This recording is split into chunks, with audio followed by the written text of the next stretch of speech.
Salutations voyageurs, après avoir goûté aux joies du modé et préparé l'industrie dans les 100 premiers jours, il est enfin temps de s'étendre et de redonner vie à ce monde hostile. Cette vidéo est bien évidemment la suite des 100 premiers jours en modé et fait généralement partie de la série de vidéos sur Minecraft que vous pouvez retrouver ici. Exploration dimensionnelle, réacteurs nucléaires et transmutation quantique pour recréer de la vie. Perroquet! Nous voici de retour dans le monde merveilleux du modé pour les 200 jours.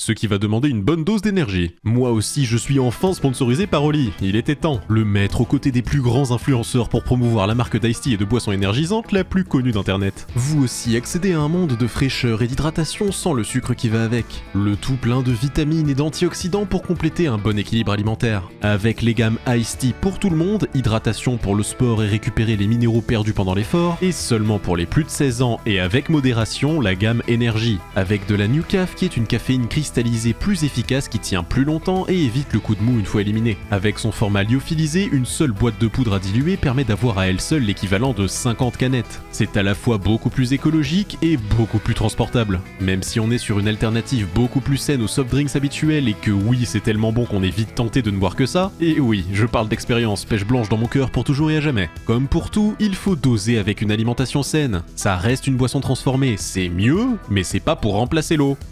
Buvez de l'eau et du Oli quand l'envie vous prend. Il existe même des packs découvertes avec quasiment toutes les saveurs de chaque gamme pour vous faire une idée. Et si cette idée vous intéresse, en plus avec le code l'entre-du-maître 5, vous aurez 5 € de réduction sur votre première commande. Et par-dessus, avec le code l'entre-du-maître tout court, c'est 10% de réduction sur toutes vos commandes. Absolument tous les liens et codes sont dans la description. Et nous voici de retour dans le formidable monde de l'automatisation. Maintenant que la première partie de la quête est terminée, je ne suis plus obligé de faire les parties suivantes dans l'ordre. Chacune d'entre elles se concentre sur un aspect différent et la partie 2 semble être tout ce qui est agriculture. Mais je n'ai que faire de vulgaires plantes pour l'instant. Ce qui m'intéresse, c'est de débloquer l'industrie et les machines nécessaires pour traverser les dimensions. Et pour ça, il faut commencer par le chapitre des fours et des métaux. La première amélioration possible est un four en cuivre pour un item toutes les 9 secondes. Je peux l'upgrader en argent pour 7 secondes et ainsi de suite pour le reste des matériaux de base jusqu'au four en émeraude pour un item toutes les 2 secondes. Ensuite le four en obsidienne, mais ça demande des bâtons jaunes. Et j'ai pas envie de repasser par la fabrication tordue d'une poupée enflammée pour faire spawner des blazes. La quête cependant dit de le faire comme ça, mais j'ai vu qu'il existait une machine pour recompresser la poudre en bâton. C'est terriblement inefficace, mais la poudre est trouvable en filtrant de la poussière. Et les recettes télescopiques sont un plaisir quand j'ai accès à tous mes items pour les craft. Pour cette machine, il me faut synthétiser un autre alliage. Le Constantan. Au-delà d'être un nom rigolo à prononcer, ça ne coûte que du nickel et du cuivre. Et la machine est presse. Une prête multi-cerveau. Plus qu'à compresser les poudres. Et avec ça, j'ai un four en obsidienne pour un item par seconde. C'est déjà monstrueux, mais ce qui l'est encore plus, c'est que le chapitre ne s'arrête pas là. En combinant tous les types de fours que je viens de construire, on obtient des renforcements arc-en-ciel. Ces renforcements semblent être une partie du craft permettant d'avoir un four du dernier tiers, le four arc-en-ciel, capable de cuire un stack en 1 seconde. Mais pour ça, il faut un cœur qui s'obtient avec 2 fours en netherite qui sont eux-mêmes obtenus en améliorant les déjà chers fours en obsidienne. Jarvis, on passe en mode hardware. C'est le retour des engrenages. D'abord, augmenter la force générée car j'ai découvert qu'il existait une plus grosse roue pour 2 fois plus de puissance. Ça demande de rehausser le tout car elles sont juste énormes et une fois reconnectées, j'ai 2 fois plus de force à disposition. Nice. Une fois la netherrack concassée, il faut l'envoyer dans un tamis automatique. Et je ne sais pas pourquoi j'ai utilisé des hoppers tout ce temps, les tuyaux fonctionnent beaucoup mieux. Plus qu'à installer des tamis et j'ai vu qu'il en existait une version renforcée avec du laiton. Laiton qui s'obtient en alliant du cuivre et du zinc. Toi aussi apprends les différents alliages avec l'entre-du-maître. Je construis la partie filtration sur le même modèle que le concassage mais en parallèle histoire de pouvoir facilement l'agrandir. Et il semble que ce filtre renforcé doive tourner plus vite. Pour l'instant je ne peux que doubler la vitesse de rotation encore et encore en passant de grands à petits engrenages. Mais le problème c'est que c'est gros. Je me suis donc replongé dans les explications pour voir comment l'augmenter plus facilement. Et il semble que j'ai trouvé une solution. Il existe un bloc capable de contrôler directement la vitesse de rotation et je le veux absolument. Mais pour ça il faut créer un mécanisme de précision qui a lui-même besoin de machines pour être créé. Machine qui a besoin d'encore plus d'éléments dont un quartz rose qui se fait avec de la redstone et du quartz et que je dois poncer à la main. Les recettes alambiquées, on est là pour ça. Bon, j'ai les machines pour crafter la machine qui me permettra d'avoir la machine. En théorie, ça devrait pas être plus compliqué que ça, plus qu'à y injecter du mouvement. Ça fonctionne, mais ça me génère des versions incomplètes parce qu'il faut répéter l'opération 5 fois, avec seulement 80% de chances de réussite. En attendant, c'est une bonne occasion de tester mes tuyaux et je vous épargne mes tentatives de setup pour un filtre sans tuto. Plus qu'à laisser faire, je suppose, et après tous ces efforts, j'en ai enfin des mécanismes de précision. Au moins maintenant, je sais comment ça fonctionne. Et avec ça, je vais pouvoir crafter l'item que je voulais depuis le début, un contrôleur de vitesse. Il est censé pouvoir contrôler à lui tout seul la vitesse de rotation d'un engrenage, ce qui a l'air tout à fait craqué. Et effectivement, c'est génial. Plus qu'à connecter ça au tamis et... surstressé. Ouais, on va peut-être baisser la vitesse. Ces tamis en laiton demandent une force monumentale, je vais revenir sur des normaux. J'ai aussi augmenté la vitesse de concassage parce que je pouvais le faire et le reste est fort trivial. Il faut juste connecter la sortie du concassage à l'entrée du filtrage. Et le soir venu, ma netherrack est concassée et filtrée automatiquement pour beaucoup d'or et un tout petit peu de netherite, pour laquelle il n'existe pas de singularité, croyez-moi j'ai essayé. Je vais juste augmenter un peu la vitesse et rajouter quelques tamis pour que ça aille plus vite. C'est de toute beauté. Par contre, les moulins sont quasi à leur limite. J'aurais pu passer 10 jours à expérimenter avec les différents types d'énergie, mais ça aurait voulu dire moins de temps pour aller dans les dimensions. J'ai donc rajouté plein de moulins à eau jour 110 car je vais avoir besoin de filtrer de la soul sand. Je vais avoir besoin de quartz en quantité. Et cette quantité de moulins est... glorieuse. Qu'on me couvre d'or. En naviguant dans les recettes, j'ai découvert qu'il était possible de combiner les fragments de netherite avec de l'obsidienne pour refaire un débris ancien. Une fois recuit dans un four à induction, ça donne 2 fragments. Donc en toute logique, avec de l'obsidienne infinie et donc de la lave infinie, ce qui est possible, je peux dupliquer la netherite à l'infini. Oh, les neurones se connectent. Et l'obsidienne est aussi un besoin constant et je pense pouvoir l'automatiser sans problème. Pour ça, il me faudra une grosse quantité de lave et je pourrais la faire dans un creuset électrique, mais... ça prend 1000 ans.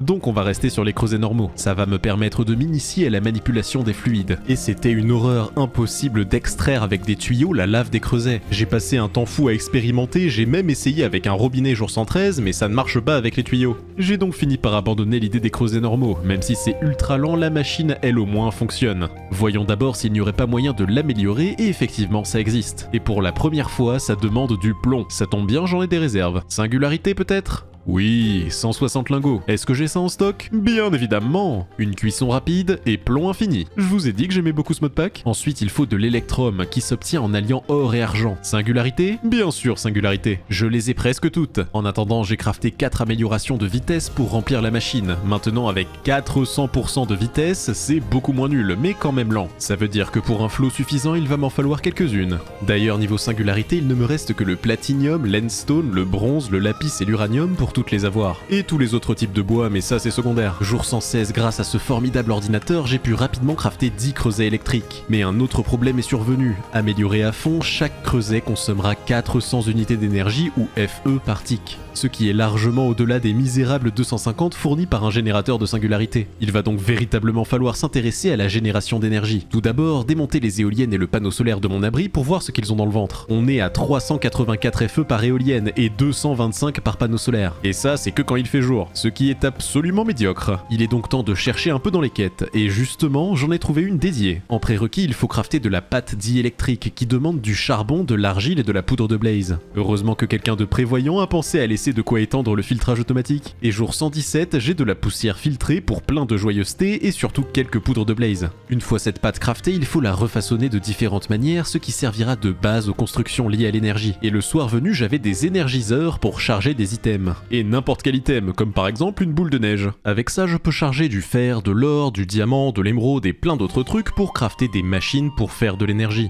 Tout d'abord, le Furnator et toutes ces upgrades qui utilisent ces mêmes items énergisés. En brûlant du carburant, il génère de l'énergie. Même amélioré avec du diamant chargé, ça reste un gros four, donc c'est pas encore Versailles. Après le four, la génération thermique. Ce générateur consomme une quantité absurde de poudre de blaze pour ses améliorations, mais il permet, comme son nom l'indique, de convertir de la chaleur et de l'eau en électricité. Et le bloc le plus chaud possible est un bloc de cristaux de blaze chargés. Et heureusement que je les ai automatisés. Plus qu'à injecter de l'eau, ce qui fut infiniment moins agaçant que la lave, et 1120 FE par tick pour la version en diamant. C'est un peu mieux que le four, mais c'est vraiment pas dingue. Au moins c'est suffisant pour charger plus rapidement les items et crafter les générateurs suivants. Des panneaux photoélectriques, mais en mieux. Enfin, ça c'est ce que je croyais. Ce fut une horreur. Chaque panneau amélioré demande 3 panneaux de la version d'en dessous. Et chacun d'entre eux est méga cher. Si bien qu'au bout d'une journée, j'ai un seul panneau du 3e niveau pour un pathétique 200 FE par tick. On va s'en passer. Et enfin, la dernière option de ce chapitre qui a attiré mon regard depuis le début, un réacteur nucléaire. Et pour ça, il faut raffiner de l'uraninite, pas de l'uranium que j'ai en stock en filtrant du gravier. On peut aussi extraire de l'uraninite en filtrant du gravier avec un filtre en émeraude, mais seulement 2% du temps. Heureusement qu'il en existe une singularité. J'ai rapidement placé 4 tamis de plus pour du gravier et ça devrait doucement m'en procurer. En attendant une petite singularité de lapis, parce que pourquoi pas, et les moulins ont encore largement assez de force à donner. Et jour 122, mon premier morceau d'uraninite qui débloque le reste du chapitre. J'ai aussi vu qu'il était possible de convertir l'uranium en uraninite en le chargeant, ce qui va beaucoup accélérer les choses. Il en faut 256 pour une singularité, ça ne devrait pas être si long que ça. Comment ça une araignée sur mes terres? Il va falloir penser à faire de vraies murailles. Pour commencer à générer de l'énergie, il faut tout d'abord crafter 36 blocs de réacteurs pour faire une centrale. Et évidemment, il faut améliorer ces 36 blocs 4 fois pour en tirer le maximum d'énergie. Et chaque étape demande de l'uraninite et énormément de diamants, cristaux de blaze et émeraudes chargés. Et après avoir converti mes réserves, j'ai pu l'obtenir, la singularité d'uraninite. Nice! Ainsi commença le craft et l'amélioration des 36 blocs de réacteurs, pour après, je l'espère, ne plus jamais avoir de problème d'énergie. Le plus long était de charger les éléments à la main et de cuire au four les mètres cubes de fer nécessaires. Ça, et occasionnellement vider les coffres du filtrage de poussière pour continuer à récupérer de la poudre de blaze. Et les deux dernières améliorations demandent de charger diamants et émeraudes, ce qui est le plus long et gourmand en énergie. Ça m'a donc motivé à crafter une batterie d'élite pour accumuler le courant quand je ne m'en sers pas et accélérer les processus. J'ai crafté toute la journée et la nuit tombée, j'en suis à la dernière amélioration. Et jour 126, après tant d'efforts, il est enfin temps de construire ce réacteur. Il suffit de poser un des blocs au sol et... Stylé. Voyons comment le faire fonctionner. On est sur un ordre de grandeur d'au moins 100 000 FE par tick. À lui tout seul, ce générateur génère plus que 260 éoliennes. Et cette efficacité peut être boostée avec du charbon et de la redstone pour encore plus de production. Tout d'abord, l'uraninite qui doit d'abord être cuite. Et pour ça, je vais utiliser un four en obsidienne pour une efficacité maximale. J'ai placé un générateur de charbon pour ce dernier et le réacteur, un autre pour la redstone, une pompe pour l'eau. Et comme il faut être absolument certain que ça ne surchauffe pas, j'ai aussi fait une machine à glace pour maximiser le refroidissement. Et jour 127, plus qu'à injecter l'uraninite. Et ça génère vite, très vite, trop vite même pour ces câbles basiques. Mais plus de problèmes d'énergie à l'horizon. Et les filtres ont bien tourné entre temps. J'ai vidé les coffres de tout cet or accumulé et j'avais déjà bien assez de netherite pour 2 fours. Il ne manque plus que l'obsidienne. Et pour ça, j'ai décidé de faire un petit bâtiment en utilisant les innombrables variations de blocs possibles. Et cette fois, ce sera le granit. Et il pleut tout le temps dans ce monde. La lave produite dans les creusets doit aller dans un refroidisseur pour faire de l'obsidienne. Et comme je n'ai aucune idée des ratios, je laisserai la place d'en rajouter si besoin. Plus qu'à mettre la ligne de creuset, configurer leurs entrées et sorties, les tuyaux pour le caillou et les câbles avancés pour la quantité d'énergie énorme à transporter, et une fois tout connecté et opérationnel, plus qu'à injecter du caillou et construire le reste du bâtiment. Et il semble que pour l'instant, sans aucun module de vitesse, assez de lave est généré par ces 10 creusets pour cet unique refroidisseur. Et pendant que ça produit tranquillement, j'ai construit mon petit abri jour 130 tout en variation de granit. Ça donne un côté ancien pas piqué des hannetons. Et après avoir découvert que les lampes aussi avaient des variations, j'ai placé l'éclairage jour 131. J'aime bien, c'est simple et ça fait le travail. J'ai récupéré l'obsidienne et il est temps d'enfin faire ce cœur arc-en-ciel. Tout d'abord 2 fours de cuivre à émeraude upgradés en obsidienne, qu'il faut ensuite entourer de netherite mais aussi de boules de magma. Et pour ça il faut des slimes. Je me souviens qu'il y avait possibilité d'en faire avec du blé. C'est peut-être pour ça que l'agriculture est avant ce chapitre. Mais comme je suis quelqu'un de têtu, j'ai refait de la chimie innommable pour recréer mes boules de slime. Et les fours en netherite sont prêts. Et à eux seuls on est déjà 4 fois plus rapide qu'un four en obsidienne. Et pour la dernière upgrade, j'ai réalisé qu'il fallait faire des blocs de verre de chaque couleur, et que donc il fallait des fleurs. Yes! Très bien, je vais progresser normalement. Revenons à l'agriculture. J'arrive pas à croire que mon ascension et ma conquête des mondes soient ralenties par des plantes. Tout d'abord, cuire de l'argile pour faire des pots dans lesquels j'ai pu planter cactus, canne à sucre et bambou. Je les avais eus il y a longtemps en filtrant du sable. En passant de la silicotamie, j'ai pu avoir des pousses d'herbe que j'ai plantées dans la collection. Et en les cassant à la main, des graines de blé. Pour avoir le reste des plantes de base, il faut filtrer du sable enrichi, ce qui était un challenge à faire en début de game. Mais aujourd'hui, ce n'était rien de plus qu'une inconvénience vu qu'il fallait raffiner de la chair de zombies et que je commence à ne plus en avoir beaucoup. Chasser avec le désassembleur atomique était cependant un plaisir. Plus qu'à crafter et filtrer cet agrégat biologique pour une explosion végétale. Et toutes les plantes cultivables du jeu de base sont plantées et automatiquement récoltées grâce à ces pots qui marchent avec les hoppers. Mais ce chapitre a l'air immense. En transmutant bambou et canne à sucre, on obtient de la rhubarbe, canne et cactus pour des graines de cantaloupe, et ainsi de suite dans des modifications quantico-génétiques impossibles pour obtenir plein de nouvelles graines. De la salade jusqu'au maïs en passant par les patates douces. Ce modpack est subitement devenu Stardew Valley. Mais je n'ai pas fini, il reste en effet énormément de graines possibles à obtenir juste avec des recombinaisons, et un champ normal serait pratique pour accélérer les choses. J'ai donc rapidement préparé de quoi replanter ces dizaines de nouvelles graines, et pouvoir modifier la glowstone est un bonheur. La nuit tombée, mon champ de fortune est prêt, et laissez-moi vous dire que des graines, il y en a beaucoup, genre vraiment beaucoup. Pendant 4 jours, j'ai créé plus de graines différentes que je n'en connaissais, jusqu'au jour 139 où j'ai enfin commencé à en voir la fin. Et avec cette dernière graine, le chapitre est enfin terminé.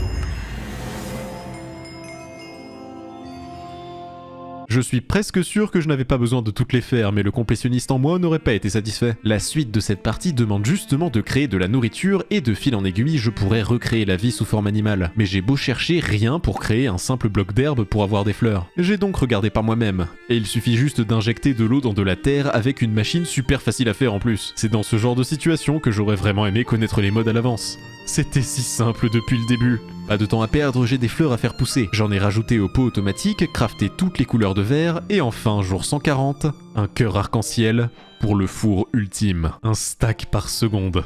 C'est merveilleux. Plus besoin de ces antiquités. Et la suite s'annonce courte. Il s'agit de synthétiser différents alliages et j'en ai déjà fait la moitié. Du fer noir, du fer rouge et il me faut des ender pearls pour les lingots bleus. J'ai donc bombardé la glowstone dans de la lave pour avoir suffisamment d'endstone pour une singularité. Heureusement que j'ai un bâtiment fait pour ça. En attendant que les creusets produisent, j'ai joué avec mon nouveau four en cuisant tout plein de minerais pour faire les autres alliages. Et il ne manque que les perles pour les deux derniers. La lave a été produite entre temps et j'ai déjà presque ma singularité. J'ai pris de l'avance en rajoutant des concasseurs et filtreurs histoire de produire dès qu'elle sera prête. Une dernière récolte et singularité d'endstone. Plus qu'à lancer les machines. Et avec ces nouveaux lingots, tout plein d'autres machines furent débloquées, qui seront sûrement utiles le moment venu. J'ai littéralement speedrunné ce chapitre avec mon automatisation et mon four merveilleux. Si bien qu'après quelques crafts, jour 145, chapitre validé. Et nous voici au dernier chapitre avant de traverser les dimensions. Le but sera de faire du plastique végétal, et pour ça il faut extraire du latex du bois d'acacia. Cette sève combinée à de l'eau dans une autre machine donne du caoutchouc. Et la quête conseille fortement d'automatiser le processus car ça sera nécessaire dans la construction de plein d'autres machines. Pas besoin de me le dire deux fois. D'abord, remplacer les blocs de bois automatiquement, et les déployeurs du mode des engrenages permettent de le faire. Maintenant, il faut pouvoir cultiver de l'acacia et une des machines craftées dans le chapitre d'avant est faite pour ça. J'ai donc placé un déployeur, une source de mouvement, la machine qui avec de l'eau, de l'énergie et du fertilisant produira du bois, du débugage parce qu'évidemment ça pouvait pas être aussi simple, et jour 148, ça marche. Caoutchouc automatisé. J'ai rajouté 2 extracteurs histoire d'avoir un meilleur débit et maintenant cuire ce caoutchouc en plastique végétal. Et après avoir utilisé ces nouveaux composants pour crafter quelque chose, chapitre terminé. Sauf que pour continuer à progresser dans les technologies, il me faut une étoile du Wither. Et pour ça, je vais devoir aller dans le Nether, ce qui n'est pas si simple. Ici, il n'est accessible qu'après avoir visité l'End, et pour ça, il faut des machines capables de plier les dimensions. J'en ai les capacités techniques, mais le livre conseille de vraiment bien se préparer. L'End et le Nether sont encore moins accueillants que d'habitude. Et certains équipements demandent des animaux, il est donc temps de recréer la vie. J'ai même vu qu'il existait des items pour construire plus rapidement juste avec de l'énergie. Je peux même copier-coller, il y a juste besoin d'avoir les blocs dans mon inventaire. Avec ça, construire des grandes plateformes est un bonheur. J'ai mis quelques blocs d'herbe histoire que ça pousse tranquillement, et en environ 1000 fois moins de temps qu'en vanilla, j'avais ma petite plateforme naturelle le soir du jour 151. Et comme je refuse de ne pas être protégé de l'extérieur, j'ai mis à cuire quelques stacks de verre pour les contours. Et du verre modifié s'il vous plaît. Construire autant de blocs aussi vite est si satisfaisant. Encore une fois, j'ai fait en une journée ce qui m'en aurait pris 15, et je n'en suis pas mécontent. Un anneau de glowstone au-dessus, et maintenant je suis sûr que rien ne s'échappera de ce jardin. Très pratique ces outils. Paradoxalement, il me faut progresser dans les nourritures pour débloquer les chapitres du vivant. Et plus je goûte de plats différents, plus je peux augmenter mon nombre de cœurs. J'ai donc passé la journée à consommer autant de légumes que possible jusqu'à avoir le maximum de cœurs bonus possible. Et plus qu'à commencer la cuisine. Tout d'abord les jus, faisables avec un simple pressoir. Et tout aussi simplement avec des outils de cuisine, j'ai pu faire plein de différents plats. Chacun avec des valeurs de satiété différentes que je gardais en tête en fonction de la facilité de la recette. Ça sera fort utile pour l'exploration en zone dangereuse. J'ai fait ça toute la journée et toute la nuit pendant que l'herbe poussait dans mon jardin. Et quand le jour s'est levé, jour 156, le chapitre était complet à plus de la moitié. Une deuxième journée de cuisine et la nuit venue, j'avais crafté tous les types de plats possibles sauf ceux avec de la viande ou du lait. Mais c'était déjà largement suffisant pour débloquer la suite, créer des œufs d'animaux. Et il semble falloir de grosses quantités d'os et de chair de zombies. Il serait donc judicieux de faire une ferme à mobs. J'ai même trouvé un bloc pour la rendre plus efficace. Tout d'abord, placer de l'eau sur du sable pour en faire de l'eau de mer. En jetant du charbon, de la poudre à canon et du carbone dedans, on obtient des sacs d'encre, me demandez pas comment. Avec cette encre, on peut faire des plaques noires sur lesquelles on peut configurer un effet. Par exemple des dégâts, du poison ou ce qui m'intéresse ici, un vecteur. Être dessus poussera automatiquement dans une direction. Beaucoup plus pratique que de l'eau. Je les ai améliorés pour que ça aille plus vite et plus qu'à espérer que les mobs puissent spawner dessus. Et je vais faire cette ferme en basalte. Parce que pourquoi pas? Une petite pièce devrait faire l'affaire vu qu'il n'y a aucune caverne dans ce monde. Les mobs n'auront littéralement nulle part ailleurs où spawner. Et je fais cette ferme avec une forme particulière pour ne pas que les mobs se coincent entre eux. J'ai vraiment le pressentiment que c'est fort possible. Voyons un peu la vitesse de ces... Ah, c'est peut-être un poil trop. Je vais en recrafter des moins efficaces. Et comme il faut du slime et que c'est très long à crafter à la main, même avec la recette qui utilise du blé, j'ai encore une fois utilisé la souffleuse. Vraiment pratique cette machine. Une tour en verre pour guider la chute, les plaques, le stockage à l'arrivée, et j'ai même vu qu'il était possible de faire des coffres en diamant qui peuvent stocker l'équivalent d'un container. Plus qu'à refermer le toit, et l'heure de vérité. Bonne nouvelle, ça spawn. Mais mauvaise nouvelle, vraiment doucement. Je vais rajouter un étage. Ouais, c'est toujours pas très convaincant. C'est mieux que rien, on va dire. Et avec tous ces nouveaux items, mes stockages étaient encore pleins. Donc j'ai encore refait des disques. Ça aussi, il faudra l'automatiser un jour. Avec les os et la chair, il faut de nouveau faire de la science innommable en raffinant de l'ADN. Sauf qu'au lieu d'en faire du slime, j'ai pu petit à petit créer un œuf. Je pourrais en jeter plein pour espérer avoir un poulet, mais c'est pas à 100% viable. En mettant cet œuf dans une mixture de sorcière avec encore plus de protéines et d'ADN, on obtient un œuf garanti de faire éclore un poulet. La vie est en action. Et pour recréer la vie, d'autres doivent mourir. De la même manière, j'ai pu créer 2 œufs de mouton. Plus qu'à faire un enclos. Et voilà, pour la première fois dans ce monde, faites des bébés. Ensuite, les Monsieur Porc. Et pour ça, je dois raffiner un peu plus de protéines. Désolé mes petits, mais la prochaine étape demande de la viande de mouton. Tant que j'en garde 2, tout ira bien. J'ai d'abord fait d'autres poulets parce que fabriquer des œufs à partir d'ADN, ça va bien 2 minutes. Et 2 œufs de porc. Et ça se reproduit plutôt vite. Ça tombe bien, j'ai aussi besoin de leur viande. En combinant mouton et porc, on obtient du cheval. Ne me demandez pas comment, c'est de la science. Et à partir de là, j'ai pris le coup de main. D'abord les vaches, qui iront juste là. Et j'ai passé la journée et la nuit à recréer toutes les formes de vie animale possibles jusqu'à la fin du jour 167 où j'avais 2 œufs de toutes les espèces pacifiques. Il va donc falloir loger tout ce beau monde. Tout d'abord faire un toit car il pleut tout le temps et ça m'agace. Et avec mes outils de construction, le plus long c'est de cuire le sable. Et je viens de voir que modifier le verre le transforme en bloc plein, donc spawnable. Oups.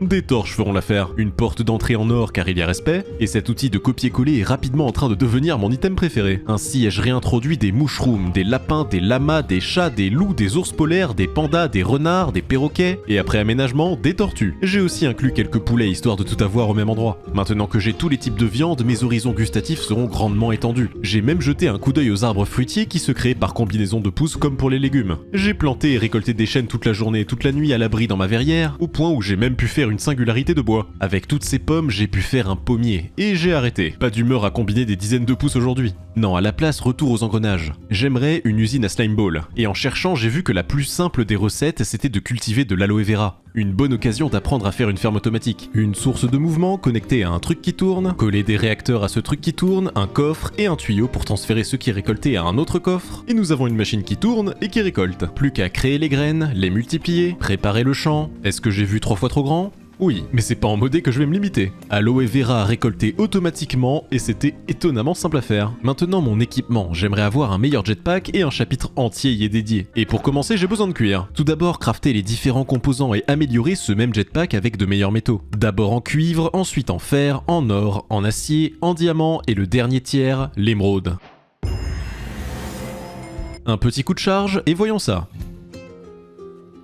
Ouais, c'est pas mal, ouais. En plus, ça n'a besoin que d'énergie pour fonctionner. Et pour être sûr de ne pas être à court quand j'irai explorer, j'ai pris le temps de crafter une grosse batterie. Dans les quêtes de préparation pour les dimensions, j'ai aussi vu les sacs à dos. Et tout comme les coffres, on peut les améliorer à mort jusqu'à avoir l'équivalent de plusieurs coffres dans mon inventaire. Naturellement, j'en ai fait 2. Il existe même des modules pour encore plus les améliorer, sauf que ça demande du cuir et mes vaches ont besoin d'une pause. Il est donc enfin temps de commencer à préparer la prochaine étape, un portail dimensionnel. Et pour ça, il me faut de l'améthyste, qui s'obtient en transmutant 2 cristaux que j'ai en masse en filtrant le gravier. Avec ça, je peux créer des joyaux avec lesquels créer des points de téléportation. Ça sera vachement utile d'en avoir sur moi pendant l'exploration pour revenir rapidement. Il faut maintenant créer la machine capable de percer les dimensions et... Ouf, ça demande littéralement tout ce que j'ai fait jusqu'à maintenant dans cette partie. Et comme on ne sait jamais si ça peut exploser, je vais la mettre un petit peu plus loin de mon réacteur nucléaire. Pour configurer cette machine vers la bonne dimension, il faut énergiser une pierre de l'End avec un cœur arc-en-ciel. Heureusement que quand j'en ai fait un la dernière fois, la quête m'en a gracieusement offert un autre. Une fois crafté, j'ai eu un arc électrique en cadeau. Pourquoi pas, j'imagine. J'ai placé ce bloc beaucoup trop cher, connecté au réacteur nucléaire, et ça devrait être prêt. Jour 177,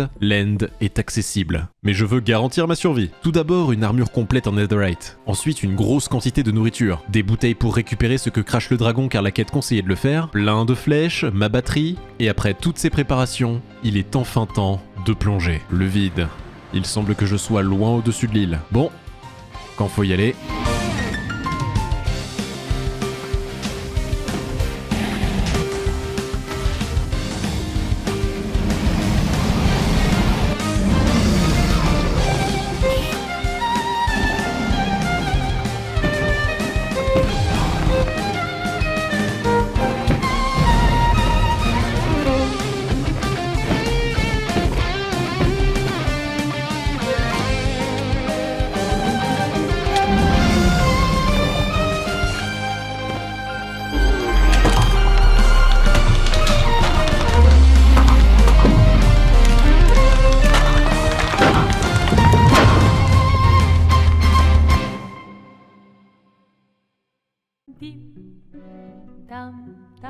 Le combat était surprenamment le même. Un peu décevant, voyons le reste de l'end. Ah ouais, c'est un poil différent. Premier réflexe, tout récolter et regarder à quoi ça sert plus tard. Et ça inclut les nouveaux mobs. Voir tout ça me fait encore plus réaliser à quel point l'end a besoin d'une vraie update au lieu de juste rajouter des mises à jour avec des mobs moches. Mais regardez ça, c'est magnifique. Il y a même des biomes différents avec de la végétation. J'ai trouvé une mini forteresse avec des trucs inconnus dans les coffres, mais c'est pas grave, je prends tout. Et ces nouveaux mobs font vraiment des dégâts sérieux. Le manque d'enchantement se fait cruellement sentir. J'ai continué à explorer jusqu'à trouver une autre petite forteresse, mais comme certaines choses ne changent jamais, impossible d'en trouver une grosse. Heureusement que j'ai pris à manger. Wow, qu'est-ce que c'est que ce monstre? Un espèce de manoir flottant énorme. Et c'est quoi ces dégâts? Non, je refuse de mourir ici. Je reviendrai quand j'aurai un meilleur équipement, c'est beaucoup trop dangereux. Au moins juste à côté, une forteresse à bateau. Et les richesses sont beaucoup plus faciles à récupérer avec un jetpack. Par contre, mon armure prend vraiment trop cher, mais je crois avoir trouvé un autre type de forteresse. Cette fois en bleu. J'ai looté chaque étage et au lieu de monter, cette structure descend dans les profondeurs obscures. Au fond, il y avait des spawners dans tous les sens et tout faisait super mal. J'ai dû naviguer dans des couloirs labyrinthiques jusqu'à ce que je trouve une salle avec 3 têtes de Wither. Ok,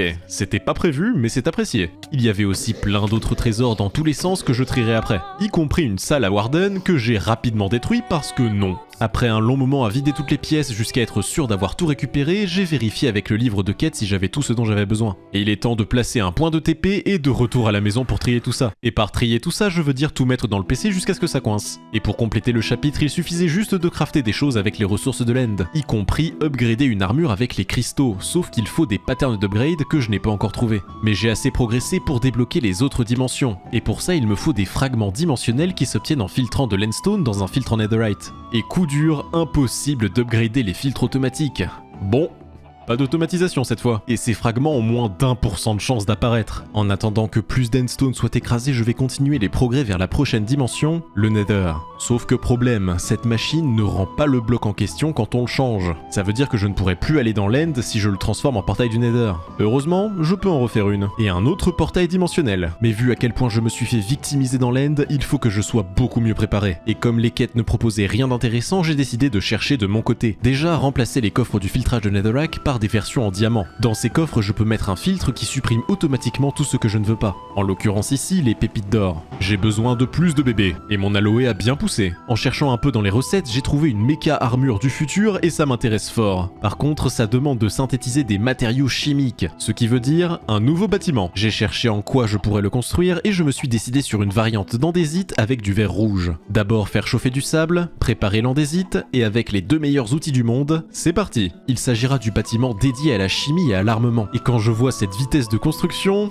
je vous ai déjà dit que j'adorais ce modpack. Pouvoir construire des pans entiers de murs en un clic provoque chez moi des réactions fort agréables. Et qui peut le plus, peut le moins, il existe également un gadget pour détruire super rapidement. Par contre, ça ne récolte pas les blocs, c'est purement et simplement de la désintégration. Plus qu'à faire cuire le verre pour le toit, et j'ai fait en 3 jours ce qui en prendrait 50 en vanilla. Jour 192, j'ai préparé les blocs pour avoir un sol avec un éclairage décent. Et maintenant que je peux faire des trucs encore plus gros, je n'ai plus à me sentir mal de mon sens inexistant de la décoration. Car plus c'est gros, plus ça compense. Et mon gros bloc est terminé. Une porte en or car il y a respect, et avant de commencer les hostilités, il me faut des tuyaux, et de quoi stocker tous les liquides et les gaz en évitant le fiasco de la lave. J'ai donc testé plusieurs câbles et réservoirs, et cela en cuivre fonctionne. Jour 194, j'ai crafté les machines nécessaires, et comme il faut infuser du fer, j'en ai profité pour essayer les upgrades. Une machine améliorée au maximum fait le travail de 9 machines de base. Commençons. En premier lieu, il faut de l'oxygène et de l'hydrogène. Pour ça, il faut juste séparer de l'eau. Et pour amener de l'énergie, ma centrale nucléaire sera plus que suffisante. Faut juste faire courir un câble sur 2 km. Et l'oxygène et l'hydrogène ne sortent pas en forme liquide, mais en gaz. Ça veut dire qu'il faut des tuyaux différents et des réservoirs différents. Voilà, oxygène et hydrogène sécurisés. Pour la suite, j'ai besoin de biofuel qui s'obtient en purifiant n'importe quoi de végétal, comme des patates. Rajouter de l'hydrogène et de l'eau pour faire de l'éthylène et du résidu solide. Sauf que pour l'armure, il me faut de l'éthylène liquide et donc faire passer le gaz dans une machine qui fait ça et stocker le tout dans un réservoir. Est-ce que vous suivez toujours? Ensuite, combiner cet éthylène liquide avec de l'oxygène et le résidu de tout à l'heure pour avoir l'alliage principal de l'armure. Ensuite, un circuit de contrôle que je pouvais déjà faire, et la dernière étape, il me faut du polonium. Et pour simplifier l'idée, ça se fait pas avec de l'eau. Sacré curry. Il y a au moins 20 étapes différentes pour en faire, et personnellement j'adore ce genre de truc, mais j'ai compris en lisant les commentaires de la dernière vidéo que peut-être pas tout le monde appréciait autant les trucs techniques. En attendant, je me suis donc occupé de mes animaux, et j'étais surpris de voir à quel point ces 100 jours furent productifs.